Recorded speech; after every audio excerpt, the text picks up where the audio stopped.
ঈদের চাঁদ যেন এই পৃথিবীর বুকে নিয়ে এসেছে খুশি আর আনন্দ, মুখে হাসি আর অন্তরে এক অদ্ভুত উন্মাদনা। কাল ঈদ,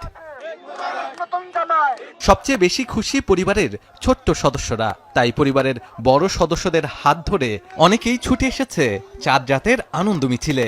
7টা 7:30টার দিকে আসছি আর আমার মামা আর বাবার সাথে আসছি। স্বাধীন বাংলাদেশে ঈদের আনন্দে আজকে মাতোয়ারা আমি আমার 3 বাচ্চাকে নিয়ে এসেছি। বাংলাদেশের মানুষ আজকে মুক্তভাবে ঈদ উদযাপন করবে এমন একটা পরিবেশ পেয়েছে। সত্যিকার অর্থে জুলাইয়ের গণঅভ্যুত্থানের যে শহীদ এবং আহতরা আছেন তাদের অভিপ্রায় এবং তাদের চিন্তার আলোকে গড়া যায়, সেটাই হবে ঈদের আনন্দের প্রকৃত অর্থ। বান্ডেল থাকলে প্রতি সেনমানিতে টাকা বাঁচবে। বিকাশ সেনমানি বান্ডেল কিনে জিতুন প্রতি লেনদেনে। ঈদের চাঁদ দেখা যাওয়ার পর রাজধানীর শিল্পকলা একাডেমির সামনে ইনক্লাব মঞ্চ আয়োজন করে ঈদ আনন্দ মিছিলের। অংশ নেয় শিশু কিশোর, অভিভাবক সহ সব বয়সী মানুষ। অনেক ভালো লাগছে, আমার জন্য সবাই দোয়া করবেন।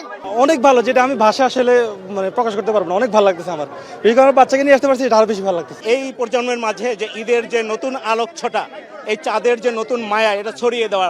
ইনক্লাব মঞ্চের পক্ষ থেকে জানানো হয়, এবারের ঈদ জুলাই আগস্টের অভ্যুত্থানে শহীদ পরিবারের সাথে কাটাবে এই সংগঠনের সদস্যরা। বাংলাদেশের 365 দিনটাই যেন আমাদের ঈদের আনন্দের মতো হয়। আমরা আল্লাহর কাছে বাংলাদেশের নিরাপত্তা, স্বাধীনতা, সার্বভৌমত্বের দোয়া করছি, জুলাই শহীদদের দোয়া করছি এবং সারা বিশ্বের সমস্ত মাজলুম মানুষের জন্য দোয়া করছি। এছাড়া চাঁদ রাতের ঈদ আনন্দ ভাগাভাগি করে নিতে শিল্পকলা প্রাঙ্গণে কাওয়ালি ও সাংস্কৃতিক অনুষ্ঠানের আয়োজন করে শিল্পকলা একাডেমি এবং সাংস্কৃতিক মন্ত্রণালয়।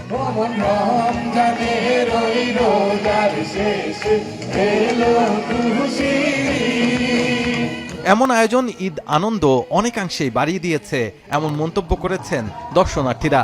এত ভালো গান হচ্ছে, তারপর মেহেদির বুথ বসেছে, তো সব মিলিয়ে একটা ঈদ আমেজ এখানে আছে। আমি আমার অলরেডি ফ্যামিলিকে নিয়ে এসেছি, আমার কাজিন, আমার মা বোন সবাইকে নিয়ে এসেছি এবং খুব ভালো লাগছে।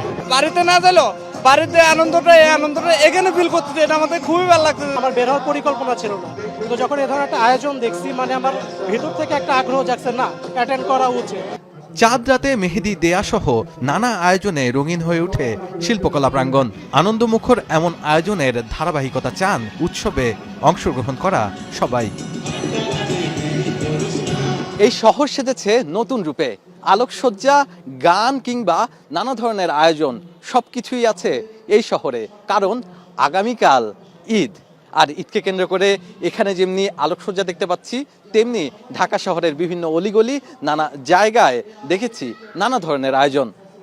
শাহাদাত অফরো, এখন ঢাকা।